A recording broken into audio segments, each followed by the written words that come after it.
पंच परमेष्टि भगवान की जय। आचार्य श्री गुरुवर कुंद कुंद महाराज की जय। आचार्य श्री गुरुवर विद्यासागर महाराज की जय। परम उपकारी निर्यापक श्रवण मुनि पुंगव श्री सुधासागर जी महाराज की जय। आचार्य संघ की जय। जैन दर्शन को लोग जब उसके भाव पक्ष को नहीं समझ पाते हैं तो जैन दर्शन को लोग अवसादवादी कहते हैं। अवसादवाद का अर्थ होता है उसे संसार में कहीं भी कोई सुख नजर नहीं आता। हर सांसारिक सुख की आलोचना, उसके दोष, उसकी नकारात्मक एनर्जी को पैदा करते हैं जन मानस के दिमाग में। संसार में जो कुछ भी है उसके प्रति नकारात्मक सोच होता है और इतनी नकारात्मकता भर देते हैं जैन दर्शन कि उस मुमुक्षु को संसार की हर वस्तु से आरती हो जाती है, घृणा हो जाती है और वो उससे निर्वृत्त हो जाता है। ये सारे संसार की मान्यता है जैन दर्शन के संबंध में। बहुत बड़े बड़े कवि डॉक्टर राधा कृष्णन जैसे महान लेखक, देश के राष्ट्रपति थे, उनकी भी यही धारणा थी। डॉक्टर रामधारी सिंह दिनकर हुए, उन्होंने भी संस्कृति के 4 अध्याय लिखे, उनमें उन्होंने भी यही वर्णन किया कि सारे दर्शनों में, दुनिया के हर दर्शन ने संसार में सुख खोजा, संसार को किसी न किसी अपेक्षा से स्वीकार किया। यहां तक कि भगवानों ने अवतार लेकर के भी संसार को स्वीकार किया, अवतरण लिया। भगवान को भी वैकुंठ की अपेक्षा संसार सुख में कुछ सुख नजर आया। उस वैकुंठ में रहते रहते भी उन्हें सोचा कि चलो थोड़ा संसार की सैर तो करें। कम से कम दुनिया के दर्शनों ने, भगवानों ने इस दुनिया को कम से कम सैर के नाम से तो चुना, पर्यटन क्षेत्र तो चुना। 2 क्षेत्र होते, एक रहवास होता है और एक पर्यटन क्षेत्र होता है। जब व्यक्ति अपने आवास में रहते रहते ऊब जाता है, थक जाता है, तो पर्यटक क्षेत्र में जाता है। आवास स्थान से पर्यटन क्षेत्र ज्यादा अच्छा माना जाता है। अच्छा सुंदर होता है, अच्छा वातावरण होता है, अच्छा सब कुछ होता है, चला करके जाते हैं।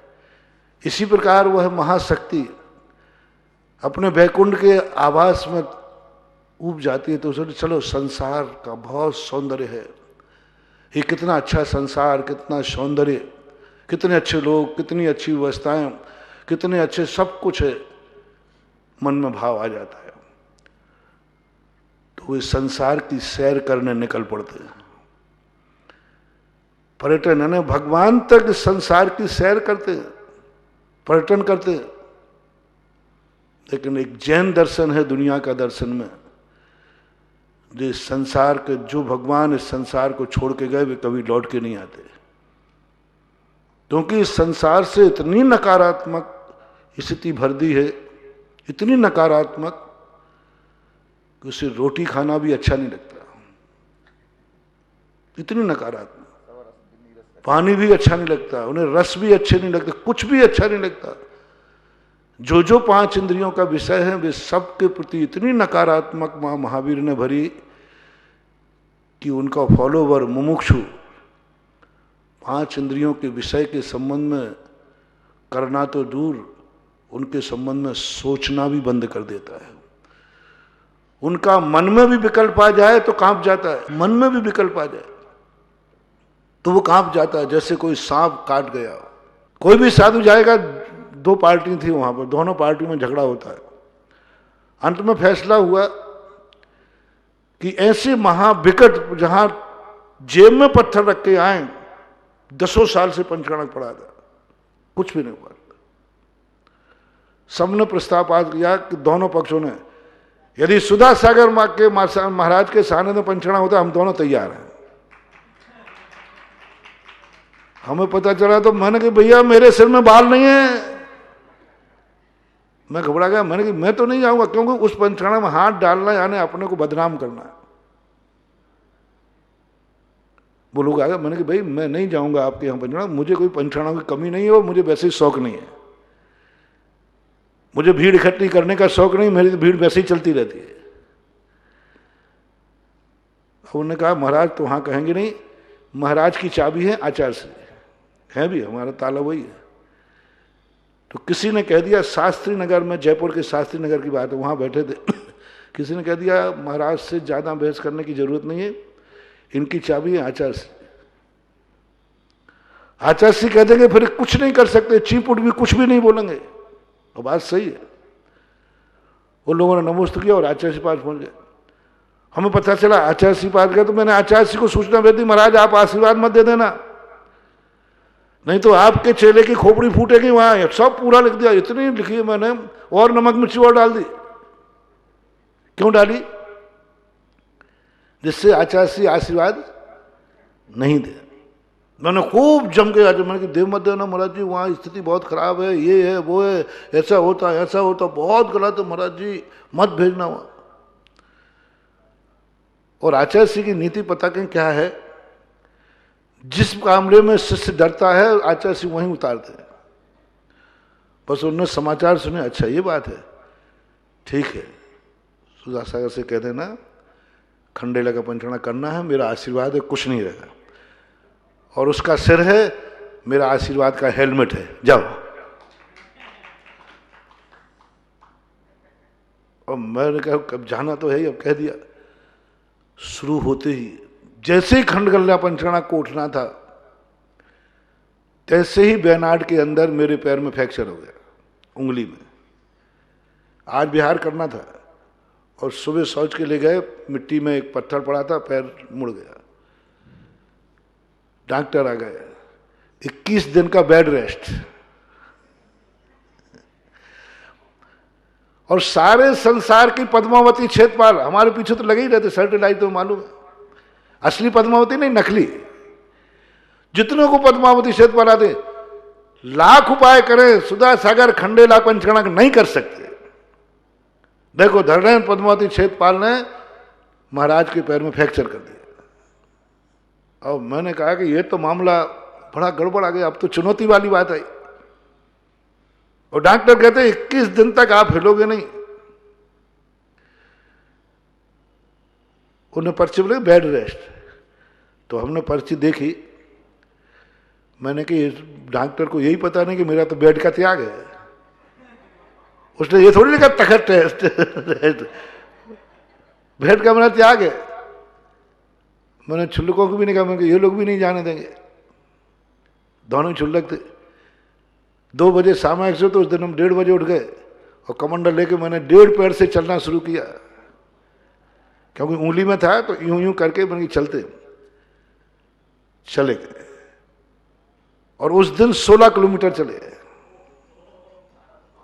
खोरा, कौन सा गाँव था? खोरा खोरा खोरा। और फिर रास्ते में एक पंचकर्णा था रेणवाल का, किशनगढ़ रेणवाल, गुणसागर जाते हैं ना वो गाँव वाले, गुणसागर दिनेश जी वगैरह आते हैं ना, वो वहाँ पंचकर्णा था, वो पंचकर्णा किया। अब वहां से पंचकर्णा के बाद मुझे जाना चलना है, तो हमने सामयिक आहार के समय इनसे कह दिया कि ऐसा करना, चौकी से निकल चलेंगे, अपन जल्दी चलेंगे, आज बिहार करेंगे। और गर्मी का भयंकर गर्मी, मई जून का महीना। जैसी पहली अंजुली खोली, पहले गिलास में ही अंतर आया। अब भाव कर लिया जाने का तो चलना तो है ही। सबने मना, मैंने कि देखो भाव कर लिया तो 12-13 किलोमीटर पर किशनगढ़ रेलवाल से खाचरियावास से शेखावत, भैरव सिंह शेखावत का गांव। मैंने चलो धीरे धीरे चल के वहां पहुंच जाएंगे कल। और वहां पहुंच कर सबने कह दिया कि महाराज कल आप बिहार नहीं करोगे, क्योंकि अंतराय था। मैंने ठीक, मैंने भी कह दिया हाँ ठीक, नहीं करेंगे कल। खाचरियावास आहार लेंगे और वहां बस सुबह मैंने भी मन बना लिया नहीं बिहार करना, क्योंकि गर्मी थी और शरीर तो शरीर ही होता है। बस सुबह रात के 2:30-3 बजे से एक आवाज सुनी। उसके पहले एक घटना और घट गई। देखना घटनाएं कितनी घटी। जब एक और महाराज थे जो पंडित जी थे प्रतिष्ठाचार्य, उन्होंने खंडेला जाने का भाव किया कि आज से कार्यक्रम शुरू करता हूं। ब्रह्मचारी थे तो शाम को पानी फलाहार लेते थे। गाड़ी बाहर करी, कमेटी सब बाहर खड़े और उन्होंने फलाहार पानी लिया सीकर के अंदर। बोले चलो चलते हैं। बोले बाथरूम कराऊं? बाथरूम गए, वहीं चले गए। बिल्कुल भरे चंगे, कुछ भी नहीं था। पानी लिया, अगर दूध पानी लेते थे, वो प्रतिमाधारी थे। कमेटी पूरी सामने खड़ी है। उन्होंने कहा बाथरूम कराऊं? वो टॉवल, शुद्ध कपड़े पहनते थे तो शुद्ध कपड़ों ने टॉवल लपेड़ा और जल्दी लिया, और जैसे ही बाथरूम में गए, बाथरूम से बाहर ही नहीं आए, ऑन द स्पॉट। अशुभ देखना कितने घट रहे हैं, अशुभ पे अशुभ घट रहे हैं। और इधर क्षेत्रपाल पद्मावती के ऐसे अनाउंस हो रहे, दक्षिण की फलानी देवी बोली आशा। अब कमेटी वाले थे, पूनम चंद जी झरिया वाले थे अध्यक्ष वहां। वो कह रहे महाराज जी अब क्या होने वाला है? मैंने कि भाई देखो, अब तो आप जा ही नहीं सकते, आपकी भी हालत खराब है, दुर्घटना है। मैंने कि तुम, और सारी पद्मावती बोल रही हैं, सारी पद्मावती, सारे धर्मेंद्र बोल रहे। मैंने कि बताओ धर्मेंद्र पद्मावती संयमी है कि असंयमी? बोले असंयमी। तो मैंने कहा हमारे आचार्य श्री संयमी है कि असंयमी? बोले संयमी। मैंने कि मुझे तो संयमी की बात पर विश्वास है, असंयमी पे नहीं। वो असंयमी है, संयमी पर मैं क्या विश्वास करूं? संयमी की बात पर विश्वास है, आशीर्वाद मिला है तो आप चिंता मत करो। बस रात में 2:30-3 बजे के बाद एक आवाज शुरू हुई, आभास, भाव भाषणा पर बता रहा हूं, रुको मत चलो, रुको मत चलो। तो मैं कहूँ छत पर रह रहा था, गर्मी का समय था और कल का अंतराय था, छत पे सो रहा था। मैंने देखा छत पे कोई है ही नहीं, चुल्लक जी लोग वगैरह थे, वो अपने आप पाटों पर लेटे थे।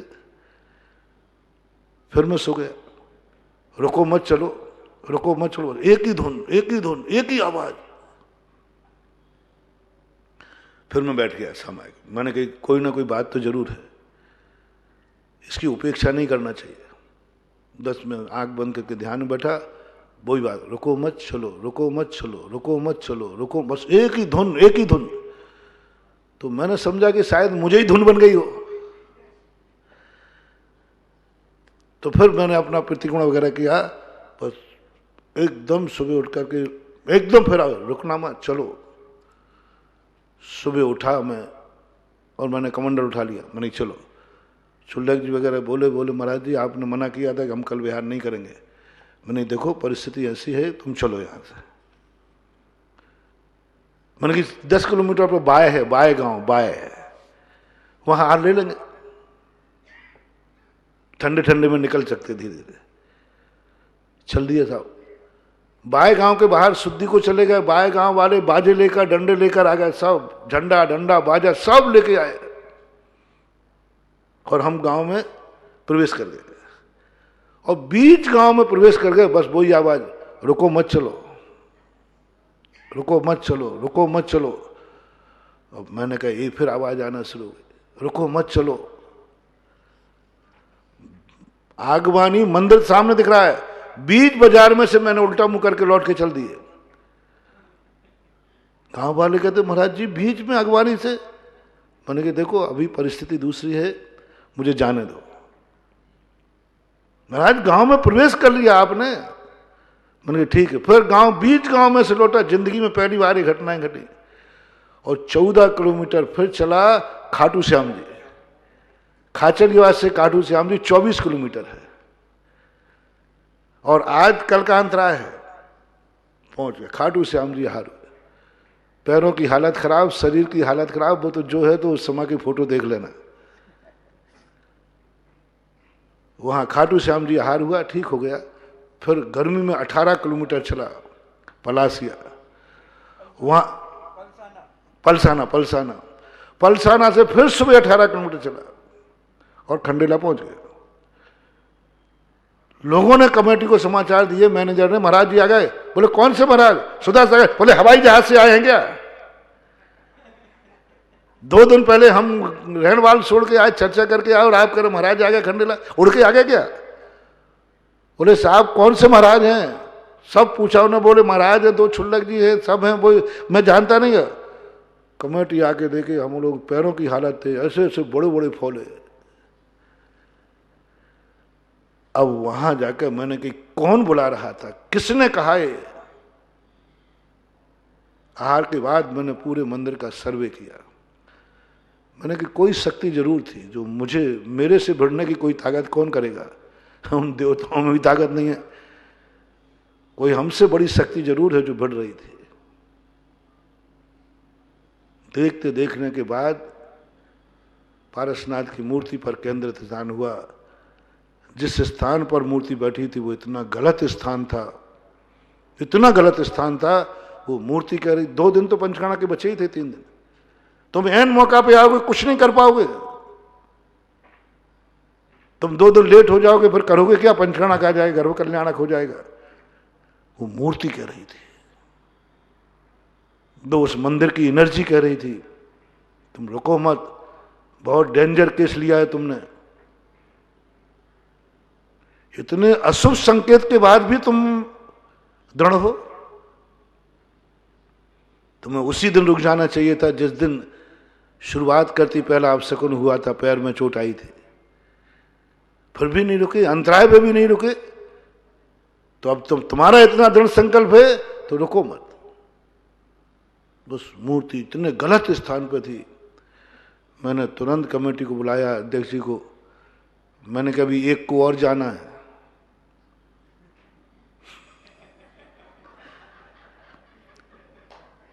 प्रतिष्ठाचार्य तो चले गए, अब अपन मुखिया में 2 हैं, साधु में मैं और कमेटी में तुम। या तो तुम जाओगे या मैं जाऊंगा। अपन पर्ची डाल लेते हैं किसको जाना है, और दोनों में से पर्ची कहते हैं भगवान हम तैयार हैं। बोले महाराज जी कैसी बात कर रहे? मैंने कहा या तो तुम्हारा नंबर है या मेरा नंबर है, फिर पंचकाना के बीच में कोई ना कोई जाएगा।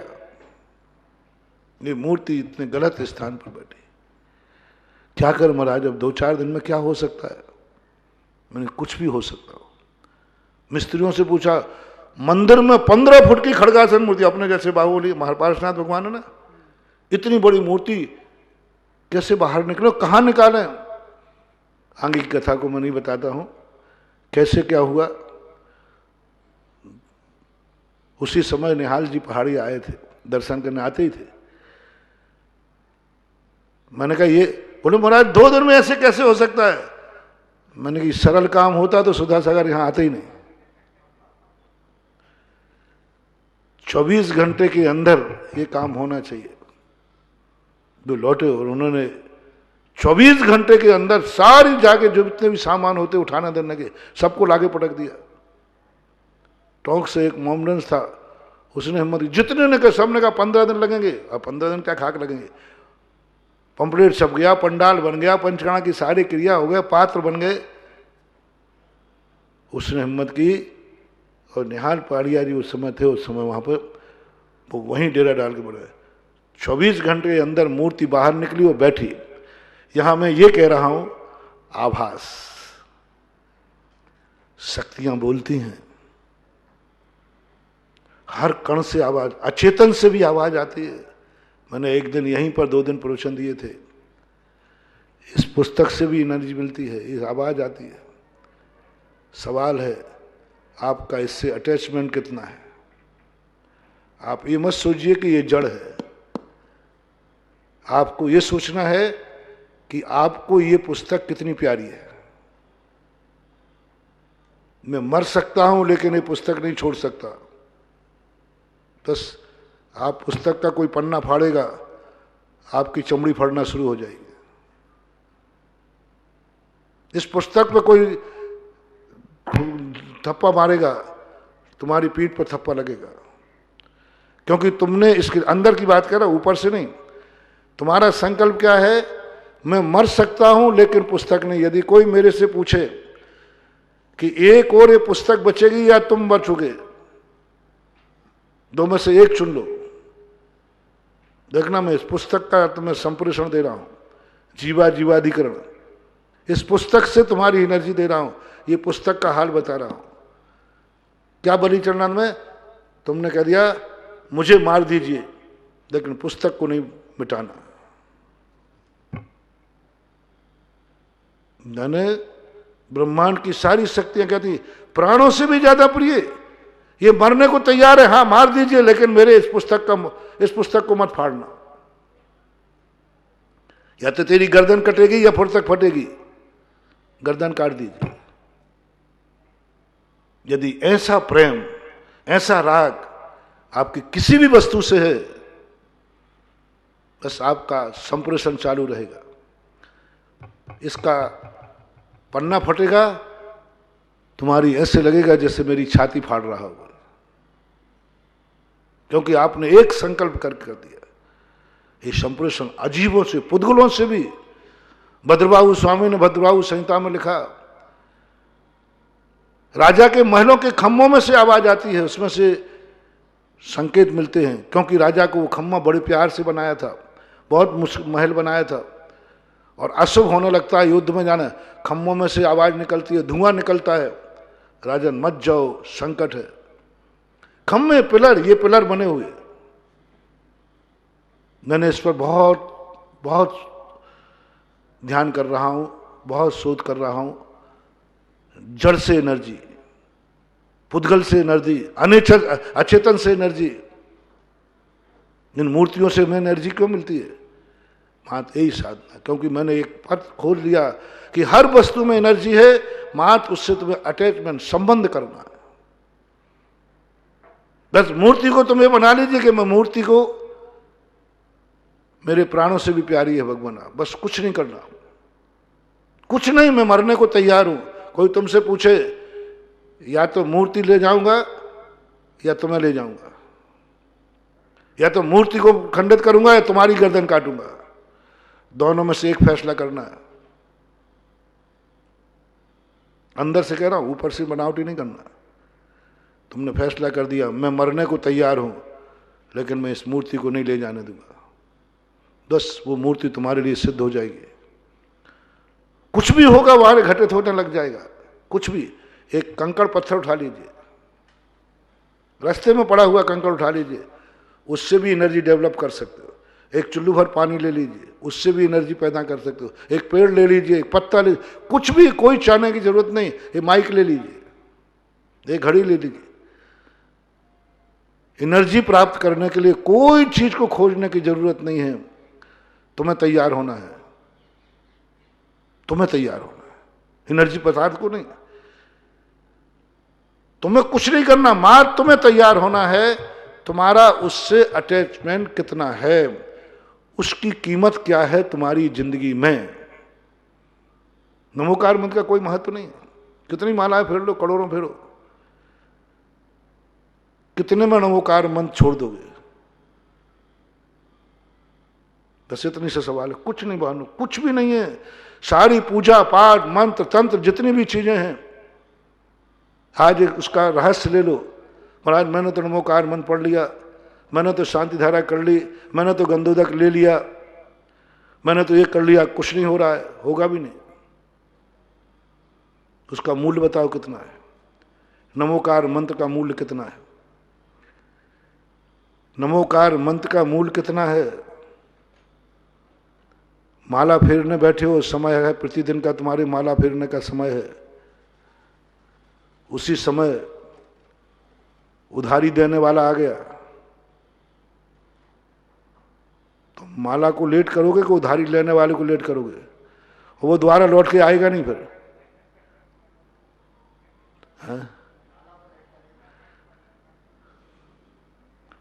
महाराज माला 5 मिनट बाद छोड़ दूंगा, क्या फर्क पड़ता है, कल फेर लूंगा, डबल कर लूंगा, मूल्य खत्म हो गया। फेरते रहो माला, कुछ नहीं होने वाला, कुछ नहीं होने वाला। नमोकार मंत्र का मूल्य कितना है? शुभम चक्रवर्ती से, शुभम चक्र नमोकार मंत्र जानता था, जैनी था, बहुत प्यारा था नमोकार मंत्र। जब भी तो संकट आने पर नमोकार मंत्र पड़ा, लेकिन देवता ने पूछा, देखता हूं तेरे नमोकार, इतनी ताकत थी नमोकार मंत्र में उसने कि जब वो नमोकार मंत्र पढ़ता है ना शुभम चक्रवर्ती, तो देवता उसको छू भी नहीं पाया। मेरा दावा है। जो लोग कहते हैं, हम क्यों दावे के साथ बोल देते हैं कि कोई दुनिया की कोई भूत पलित कोई भी नकारात्मक ऊर्जा उसका बाल बांका नहीं कर सकती, इसको नमोकार मंत्र आता है। सारे देवताओं को मेरी चुनौती है, इसको नमोकार मंत्र आता है, उसको हाथ लगा के दिखाए तो जानो। हाथ लगा के दिखा दीजिए। मैं जब भी कोई जैनी को ऊपरी बाधा की बात करते, महाराज जी उसे ऊपरी बाधा हो, तो देखना मेरी मशीन क्या है, जैसे आप लोग बीमार हो जाते ना तो डॉक्टर जांच मशीन पे भेजता है, जांच करवाओ, MRI वगैरह। तो कोई पूछता है महाराज जी इसको ऊपरी बाधा है, तो मैं तुरंत उसे पूछा, मैंने कि बोल नमोकार मंत्र आता है? बोले आता है। वो सुनाता है। मैंने कि झूठा है ही नहीं सकता, हो ही नहीं सकता, असंभव। और मेरा सारे जगत के देवताओं को वादा है, नमोकार मंत्र जिसको आता है उसको हाथ लगा के दिखा दो, हाथ लगा के दिखा दे, चाहे संसार के सारे देवता एक साथ आ जाए, एक साथ देवता आ जाए, उसको हाथ भी नहीं लगा सकते। परेशान करना तो बहुत दूर रही, नमोकार मंत्र का उच्चारण आप करिए, उच्चारण करिए। उस कहानी में इस पर लिखा, भय से नमोकार मंत्र फेर रहा है, दुख में नमोकार मंत्र फेर रहा है, फिर भी नमोकार मंत्र पढ़ता है। देवता कहते अब तो मैं इसको छू भी नहीं सकता, छू भी नहीं सकता। सीता के संबंध में भी यही आता है। रावण जैसे उसके पास जाता है बुरी नीयत से, वह नमोकार मंत्र में बैठ जाती है, उसकी मजाल नहीं कि उसको छू ले। देवताओं को भेजा, राक्षसनियों को भेजा, कोई देवता सीता के पास नहीं पहुंच पाया। शुभम चक्रवर्ती देख कर वो व्यंतर देव था, उसने कहा इसको तो मैं छू नहीं सकता, मेरी तो सारी प्लानिंग बंद हो गई, ये तो नमोकार मंत्र पढ़ रहा है, और नमोकार मंत्र जब तक ये पढ़ रहा है तब तक मैं इसको छू नहीं सकता। नमोकार मंत्र जब तक पढ़ रहा है छू नहीं सकता, ये तो बंद करने का नाम ही नहीं ले रहा है। नमो रेंताणम, नमो सिद्धाणम, नमो आयरणम, नमो ज्ञानम, नमो बके जा रहा, बके जा रहा, बके जा रहा, कहता जा रहा। ये बंद करे तो मैं फेंक दूं उसको उठा के। अंत में देवता ने सोचा, देखता हूं इसके नमोकार मंत्र की कीमत कितनी है इसकी जिंदगी में। देवता कहता है, सुन लीजिए चक्रवर्ती महाराज, मैं देवता हूं, अभी हाल समुद्र में फेंकता हूं, एक ही ताकत आपको बचा सकती है कि आप पानी में नमोकार मंत्र लिखो और पैर से मिटा दो तो बच जाओ। चक्रवर्ती, बच जाऊंगा? हाँ बच जाओगे, पक्का वायदा करता हूं। उसने जैसे नमोकार मंत्र पैर लिखा, बोले मूर्ख, इसी नमोकार मंत्र के कारण से तो मैं तुझे मार नहीं पा रहा था, और तूने पैर रख दिया, ले डूब जा, 7 में नरक मर कर गया। कहने का अभिप्राय है, कीमत कितनी है, मूल्य कितना है, हर वस्तु से तुम लो, कितनी कीमत में आप उसका बलि कर दोगे, बस वही ताकत होती है। यदि आपकी जिंदगी में ये आ गया कि नहीं, मेरी इसकी जिंदगी में बहुत बड़ी वस्तु है, आपको उससे एनर्जी मिलना चालू हो जाएगी। जो कुछ भी एनर्जी करोगे वो मिलेगा। संसार की तरफ से बोल रहा हूं, एक कंकड़ से भी आप एनर्जी ले सकते हैं। मैं बार बार कहता हूं, अपने घर में एक कमरा शुद्ध रखा करो, चाहे कुछ भी हो जाए, इस कमरे में मैं कोई अशुद्ध कार्य नहीं करूंगा, वो कमरा आपको एनर्जी देना शुरू कर देगा। जब भी आप टेंशन में जाए, बस एक नियम कर लेना, इस कमरे में कोई भी गलत कार्य नहीं होगा, कोई भी अशुद्धि नहीं होगी, कोई भी गलत विचार, सब लोग यहां धर्म ध्यान करेंगे। 6 महीने बाद आप देखना, जब भी आप टेंशन में हो, 5 मिनट उस कमरे में बैठ जाना, कुछ नहीं करना, आपको कुछ नहीं करना, बस उस कमरे के प्रति आपका संकल्प क्या है, 5 मिनट बैठ जाना, आपको कोई ना कोई रास्ता मिल जाएगा। निषेधात्मक भी हो सकता है, इस कार्य को मत करो। पॉजिटिव भी हो सकता है, इस कार्य करो। वो कमरा दे देगा, कमरा जिसमें भगवान का मंदिर नहीं है, भगवान कुछ भी नहीं है, मात्र एक संकल्प किया है। इसलिए संसा महावीर ने एक ही बात कही, दुनिया से तुम्हें सब कुछ मिल जाएगा, तुम्हारा दुनिया से क्या संबंध है, क्या संबंध है? महावीर ने कहा मेरा चींटी से ये संबंध है। परिणाम ये निकला कि उसकी पीठ पर निशान बन गए। बालक थे, बालक थे। तो दुनिया की स्थितियों को देख करके अपन समझें, हमें मात्र सकारात्मक की तरफ अपन आएंगे। अभी अपन नकारात्मक की तरफ जा रहे थे। यानी दुनिया को सब लोग ऐसा मानते हैं, लेकिन दुनिया का सारा दृश्य बिल्कुल विपरीत हो रहा है। महावीर ऐसे माँ बाप को छोड़ने को चल पड़े, ऐसे माँ बाप का त्याग करने चल पड़े, जिस माँ बाप को पाने के लिए देवता भी तरसते हैं। सौधर्मिंदी तरसता है कि मेरा जन्म होवे तो इनकी गोद में होवे। देवता जब जन्म लेते हैं तो माँ बापों का चयन करते हैं, वो तो अवध ज्ञानी होते हैं, अवध ज्ञानी होते। अपन को तो अवध ज्ञान था नहीं, अपना जन्म तो अपन को पता नहीं रहता कहाँ होना है, लेकिन देवता तो अवध ज्ञान है। 6 महीने पहले से उनको मालूम चल जाता है कि मैं मर करके किस घर में जन्मूंगा, मेरे माँ बाप कौन होंगे। तो वे तरसते हैं, भगवान से प्रार्थना करते, भगवान थोड़ा ट्रांसफर कर दो ना, ये माता पिता नहीं, ये माता पिता मिले, माता मेरी त्रिशला हो और पिता मेरे सिद्धार्थ हो, माता मेरी मरुदेवी हो और पिता मेरे नाभिराया हो। तरसते हैं, तरसते हैं ऐसे माता पिता को पाने के लिए। ऐसे माता पिता को मुख मोड़ने की बात आ गई महावीर में। ऐसे माता पिता को नकारात्मक ऊर्जा की चर्चा जो कर रहा है, इतना नकारात्मक ऊर्जा कि मां रो रही है, पिता रो रहे हैं, आंख देखने को तैयार नहीं, आंख उठाने को तैयार नहीं, बोलने को तैयार नहीं। मुमुक्षु में महावीर मुमुक्षु बन गए। जैन दर्शन ने महावीर को इतनी नकारात्मक ऊर्जा भर दी, इतनी नकारात्मक कि वो माँ बाप को भी देखना पसंद नहीं कर रहे, उनसे बोलना पसंद नहीं कर रहे। सारा ब्रह्मांड कांप गया। महावीर ये क्या कर रहे हैं आप? जिन माँ बाप को दुनिया चाह रही है उनको आप आंख उठा के नहीं देख रहे, देखो उनके रोना। महावीर कहते नहीं, ये मोह है, ये राग है, यही मुझे डुबेगा। यदि मैंने इनकी आंख की तरफ उठा के दे दिया, इन्हीं आंसुओं में मैं बह जाऊंगा और संसार के सारे खारे जल में मैं नहीं देखूंगा। महावीर ने अपनी माँ के आंसू नहीं देखे, बोले आंसू खारे हैं, ये संसार में डुबो देंगे। मैंने देखा नहीं और मैं फंस गया, फंस गया। इसलिए जो मुमुक्षु होते हैं उनके सामने तुम क्यों उतरो? वे रोता हुआ चेहरा देखते नहीं, हंसता हुआ देखते। रोते हुए चेहरा देखना है ना, फंस जाए, उल्टा फंस जाएंगे। देख ही नहीं सकते क्योंकि वो तो करुणावान है, करुणावान है। उन्होंने नहीं देखा। और पूरे आप मुनि महाराजों को सबको देख कितनी नकारात्मक संसार से वो कितने घृणा से भर गए।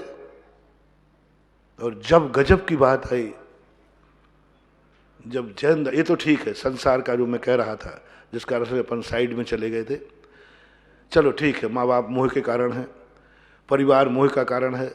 लेकिन जैन दर्शन ने जब कहा पुण्य भी है, क्या है सोने की बेड़ी और लोहे की बेड़ी, उस समय में हिल गया कि जैन दर्शन तो अब अति कर रहा है। पुण्य भी है, उसके प्रति भी इतनी घृणा भर दी, इतनी घृणा भर दी। पुण्य जैसे महान शक्ति कहता है, आखिर है तो बेड़ी, बेड़ी शब्द तो बहुत अशुभ। पुण्य के लिए, जिस पुण्य के लिए कितने दुनिया तरसती है, उस पुण्य के लिए इतनी गंदी उपमा दे दी। ये पुण्य भी बेड़ी है। पुण्य पाप मिले दोय, पायन बेड़ी डारे, ऐसी बिनती पढ़ते। पुण्य पाप में वो दोनों को, पाप और पुण्य को बराबर, पायन बेड़ी डाली। अहो जगत गुरुदेव, सुनियो अरज हमारी, इस पुण्य पाप से बचाओ। प्रभु दीन दयाल कितनी याचना कर रहा है, सम्य दृष्टि मुमुक्षु, यानी पुण्य से भी घबरा गया, मुझे पुण्य नहीं चाहिए, बचाओ मुझे। और मुमुक्षु का अर्थ ही है पाप से तो भागता ही है, पुण्य से भी भागता है, पुण्य से भी भागता है। बुरे लोगों की संगति से तो भागता ही है, अच्छे लोगों की संगति से भगा दिया। आगे जाकर के तो पूज्यवर अमृतचंद सूरी महाराज ने, अन्य आचार्यों ने, जो उनका बड़ा मुमुक्षु मुनि था, उन्होंने तो इतनी अरिति भर दी, भगवान से भी मतलब मत रख, ये भी बेड़ी है।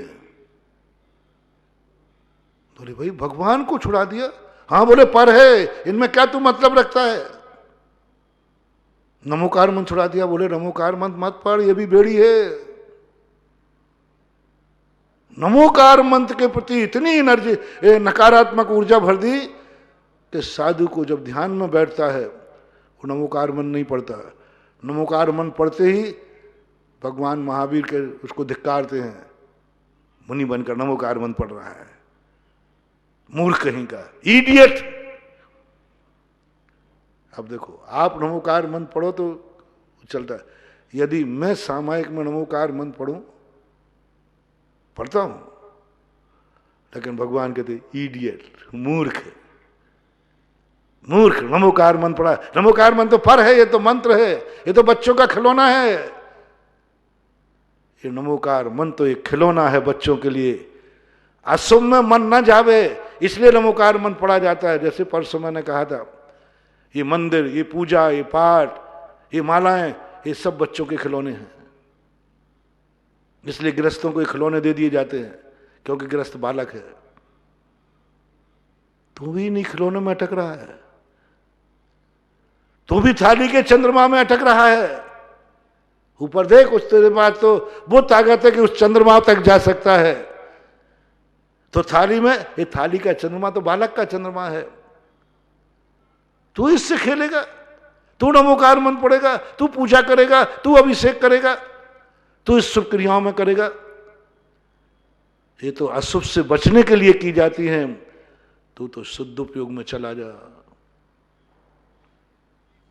नमोकार मंत्र से हम लोगों को इतना नकारात्मक भर दिया, इतना नकारात्मक भर दिया। भगवान के दर्शन से, भगवान मेरे देव दर्शन का नियम है, इडियट कहेंगे, मूर्ख कहेंगे। हम देव दर्शन का नियम नहीं ले सकते,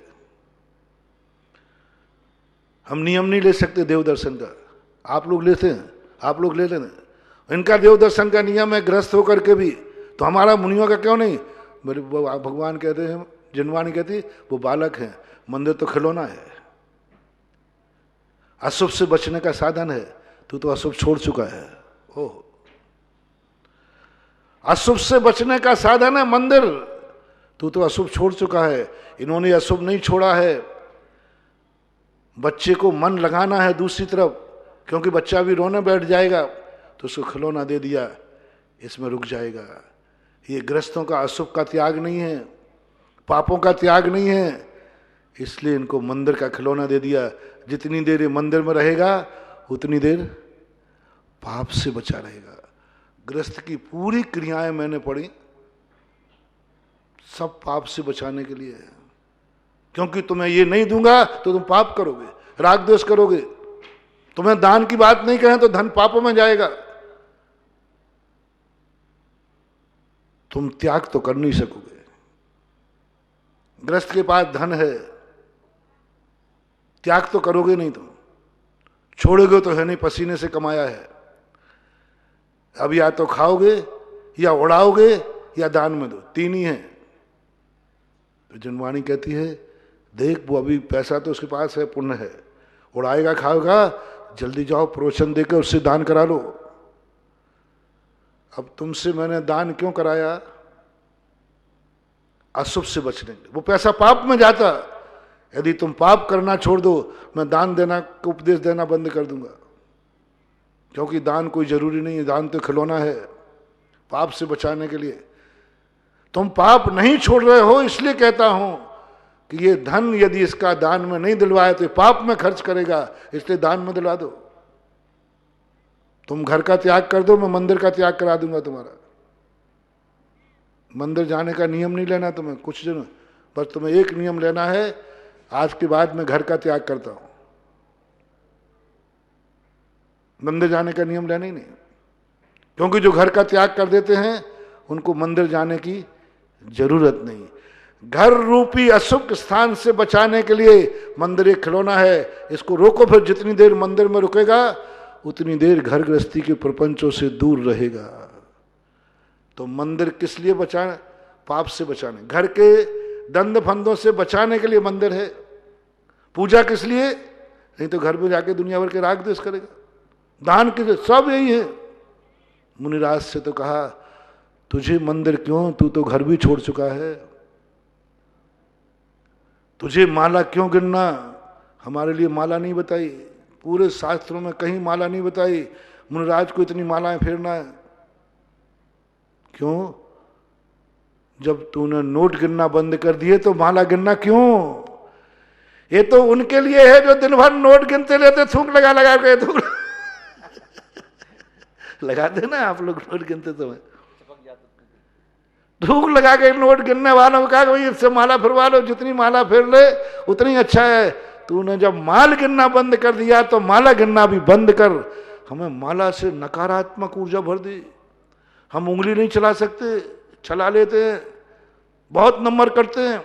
महावीर स्वामी हंसते हैं, उंगली चलाने के लिए मना किया कि नवोकार मन, माले के लिए कहा क्यों? तू खुद परमेष्टि है, तो इससे ऊपर उठ, भगवान से ऊपर उठ।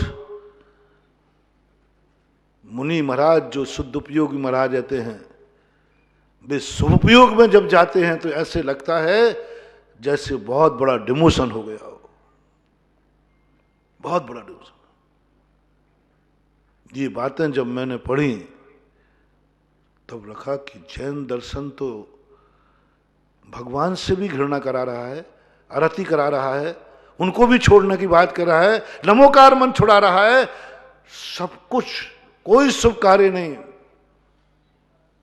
शुद्ध में लीन हो जा, स्थितप्रज्ञ हो जा, ज्ञान योग में चला जा, बस साक्षीभूत बन, ज्ञायक स्वभावी बन, मात ज्ञाता दृष्टा बन, ज्ञाता दृष्टा बन। तो जब जैन दर्शन ने, आज तक कोई भी दर्शन, मैंने बहुत दर्शन करे, कोई भी दर्शनकार आज तक कभी भी भगवानों से अरति नहीं कराता, भगवान से दूर नहीं हटाता।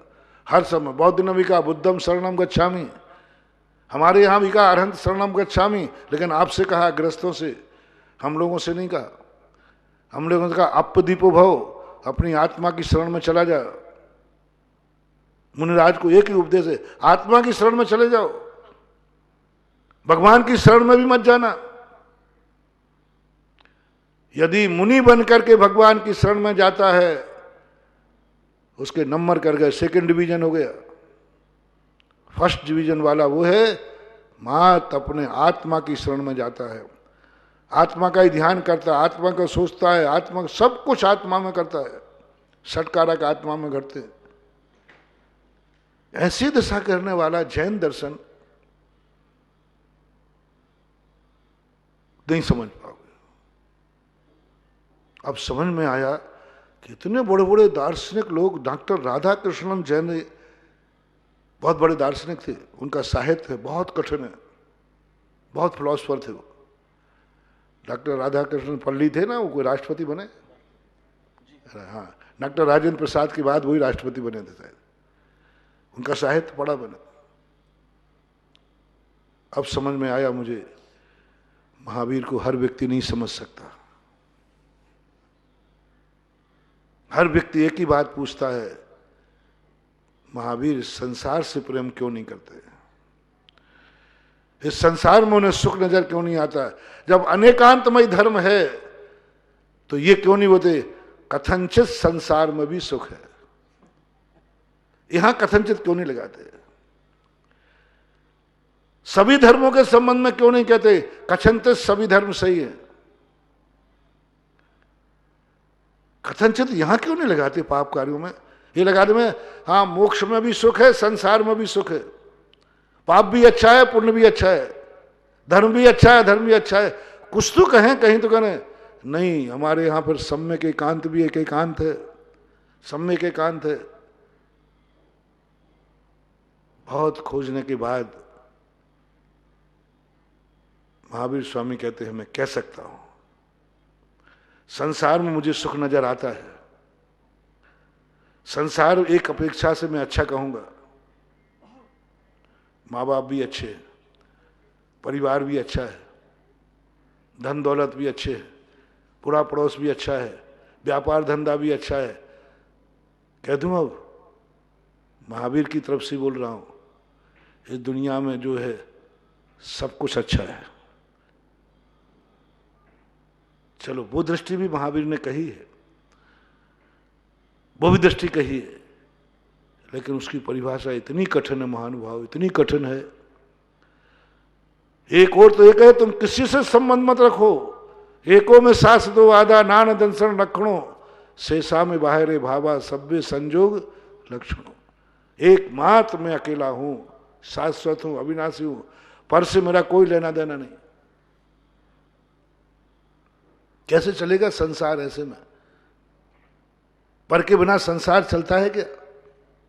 यहां तो कह दिया अकेले में एक आकी एकत्व लिए सभी आते, तन धन को साथी समझा था पर ये भी छोड़, ये कहना सरल है। मैं अकेला हूं, एक दिन रह के तो दिखाओ। जिस मकान में अभी रह रहे हो ना, जिस दिन सारे घर से बाहर चले जाओ उस दिन उसमें भूत बोलते, भूत। मकान वही है, अकेले जब पूरा घर हरा भरा है और सब लोग गए किसी शादी विवाह कार्यक्रम में और तुम अकेले हो, वो मकान कैसा लगता है? खाने को दौड़ भूत है, भूत है। अरे भाई वही मकान है, अकेले उस मकान में नहीं रह पाते आप, डर लगता है। इसी संसार में अकेला कोई जी सकता है क्या? महावीर स्वामी हमारी आपकी बात समझ में नहीं आ रही। सबको छोड़कर अकेले रहो, बिना सहारे के रहो, कुछ नहीं चाहिए, नहीं जी सको। तब महावीर स्वामी ने कही तो सब भग जाएंगे, ये सब भग जाएंगे, इनको अभी संसार से संबंध जोड़ना है। तो महावीर ने थोड़े अपने प्रवचन सेकंड क्वालिटी के किए। पहले तो उत्कृष्ट डटे रहे वो कि नहीं कुछ नहीं, लेकिन अपन लोगों ने मानने को तैयार नहीं थे। नहीं भगवान, संसार में संबंध तो बनाना पड़ेंगे। संसार में हमें सब कुछ चाहिए, परिवार भी चाहिए, धन भी चाहिए, दौलत भी चाहिए। ऐसे नहीं चलेगा। आपकी दृष्टि को मैं नहीं पा रहा हूं, इसलिए कल परसों मैंने कहा था भगवान क्या जानते हैं, क्या सोचते हैं, किसको किस दृष्टि से देखते हैं, उनका अनुकरण अपन नहीं कर पाएंगे। अपन संसार में रहने, अपन को भगवान की बात समझ में आएगी नहीं। समझा दी ना आज मैंने, करके दिखाओ। माँ बाप भी तुम्हें बुरी दिखने लग जाए, शरीर भी तुम्हें बुरा दिखने लग जाए। पानी की बात मैंने कही थी, प्यास लगी है, पानी सामने है, महावीर से पूछा भगवान आपकी दृष्टि से बताओ इन दोनों में से क्या ठीक है, प्यास सहन करते करते मर जाऊं या एक लोटा पानी पी लूं? किसकी दृष्टि में? महावीर की दृष्टि में। मुनि ने पूछा है महावीर से, तो महावीर की दृष्टि क्या कहेगी? बोलते नहीं हो, मर जाओ। और रात का समय और है, डॉक्टर कहते देखो एक लोटा पानी पिला दो बच जाएंगे। तो हमने कहा कि रुको रुको, मैं महावीर स्वामी से पूछता हूं, भगवान महावीर स्वामी आपकी दृष्टि में क्या सच है? मर जा। यहीं से तो अपन साइड में हुए थे। कौन बोल रहा है? इतना दयालु कि चींटी पर पैर रखे तो पीठ पर निशान बन जाए, इतना दयालु, इतना निर्दयी हो गया। कहते मर जा, पर तू निजानुभव कर, घड़ी घड़ी मत रच तन में। अमृतचंद सूरी ने एक कलसा के अंदर लिखा, उसी की हिंदी पंक्तियां पूज्यवर ने की, गुरुदेव ने, मृत्वा भी कृत्वा, मरना पड़े तो मर जा। भगवान आप बोल रहे हैं करुणा निधान, अहिंसा के पुजारी, जो एक चींटी के पैर रखने पर पीठ पर निशाना बन जाए, आप कहते मर जा। हां मर जा, लेकिन पर को ग्रहण मत कर। ऐसी कठिन बातें लिखी हैं। छिज्जदुआ, कुंद कुंद कह रहे हैं, देखना कुंद कुंद जैसे दयालु महावीर की वाणी बोल रहे हैं। छिज्जदुआ भिज्जदुआ निज्जदुआ अहजादु विप्पल्यम जम्मा तम्मा गच्छदु तहा भी न परिग्रहो मज्ज। छिज्जा भिजा मर जा, कुछ भी हो जाए, विप्लव आ जाए, आ जाने दे,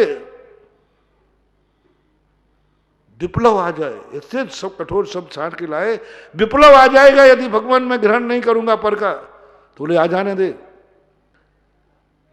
मर जाऊंगा, बोले मर जा, छिज्जा बिजा तहा भी न परिग्रहो मज्ज, लेकिन मैं पर पदार्थ को ग्रहण नहीं करूंगा, नहीं करूंगा। पहला आदेश सही है, पहला उपदेश सही है, नहीं करूंगा, मुझे पर से कोई लेना देना नहीं, मेरे प्राण जाते हैं चले जाएं। तब देखा उन्होंने कि ये लोग कोई भी इतना साहस नहीं कर पा रहा है, कोई भी साहस नहीं कर पा रहा है। इनको पानी दिख रहा है, अब अपनी दृष्टि से अब महावीर ने तो कह दिया तुम मर जा लेकिन पानी नहीं पिए। अब अपन लोग सब मैदान में आते हैं, अपनी दृष्टि से क्या उचित है? चलो तुम्हारी दृष्टि से बताओ। एक और पानी है, एक और प्राण है, दोनों में से एक आपकी दृष्टि में, आप प्रस्ताव आना ही था वो। महाराज जी आपको जो प्रायश्चित देना है सो दे देना, हम माला फेर ले, आज तो मरने से तो बचाओ, तो एक लोटा पानी पे अपना पक्ष जाएगा। पढ़ते क्यों हम तो महावीर की दृष्टि पूछने में? इसलिए मैंने कल परसों कहा था बड़ों से पूछ के उपद्रव में मत फंसा करो। अपनी दृष्टि पहले ही बता दो कि भगवान मेरा मन तो पानी पे जा रहा है, मात इतना सा भाव है, मैं आपसे पूछ नहीं रहा हूं, मात आशीर्वाद ले रहा हूं कि पानी पी लूं, मैं इतना आज्ञाकारी हूं। अविरत सम्यक दृष्टि भी सब पाप करता है जिसको भगवान मना करते। ये जो भगवान से पूछता ही नहीं, आशीर्वाद लेता है, मुझे आशीर्वाद दो आप, तो भूख है भोजन सब कुछ रखा। क्या बात है, कैसा सिद्धांत है जैन दर्शन। प्यासे व्यक्ति को कहता पानी में रस मत ले, ये गलत है। यानी प्यास का दुख फिर भी ठीक है पानी पीने की अपेक्षा। ये बात किसको समझ में आएगी? किसको समझ? पानी पीने का जो सुख है और इधर प्यास सहन करने का दुख है, महावीर की दृष्टि में ये दुख श्रेष्ठ है। संसार कहता है कि ये कोई तमाशा है, पानी में सुख है, भूखा लग रहा है, भोजन में सुख है। महावीर कहते हैं उपवास में सुख है, उपवास में सुख है, पानी रोटी में सुख नहीं है। जिसकी दृष्टि में रोटी और पानी भी सुखदायी नहीं है, ऐसे सिद्धांत को कौन समझेगा? कोई नहीं समझ पाएगा, कोई नहीं समझ पाएगा। इसलिए जैनियों की संख्या कम होती गई। बड़े बड़े फिलोसफर, बड़े बड़े लोग, दार्शनिक लोग जैन दर्शन को पढ़ के किताब रख दी। बौद्ध ने किताब रख दी, बौद्ध जैनी थे, उन्होंने जैन दर्शन पढ़ करके किताब रख दी। बोले तो ये तो बिल्कुल प्रत्यक्ष विरोधी है। वो कहता प्यासे मरो लेकिन पानी में सुख नहीं। इसको बताओ, प्यास लगने पर पानी में सुख नहीं? प्यास लगने पर तो पानी इतना कीमती हो जाता है कि राजा अपना राज्य दे देगा। आप पानी कितने में खरीदोगे? मर रहे हो। हाँ, ऐसे शास्त्रों में आता है। एक राजा था भोजोलिया में, अभी एक लोटा पानी ज्यादा कीमती नहीं है, फ्री में मिल जाएगा, लेकिन जंगल में वो राजा भटक गया, प्यास लगी, मरनाशन स्थिति में, वो चिल्लाया कोई मुझे एक लोटा पानी दे दो। मैं अपना आधा राज्य दे दूंगा। तो बकरी चराने वाला तो बोले कौन घोषणा कर रहा है?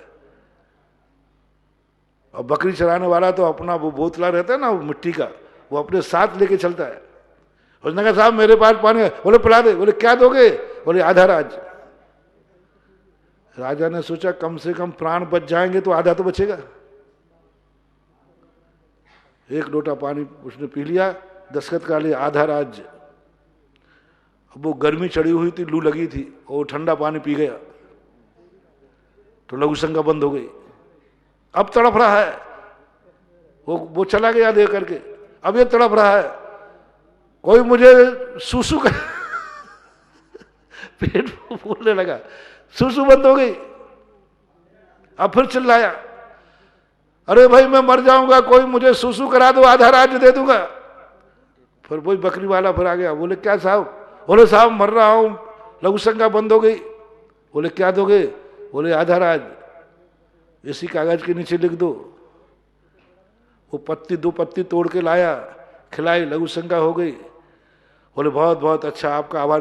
बोले कहाँ जा रहे हो? बोले कहाँ जा रहे हो?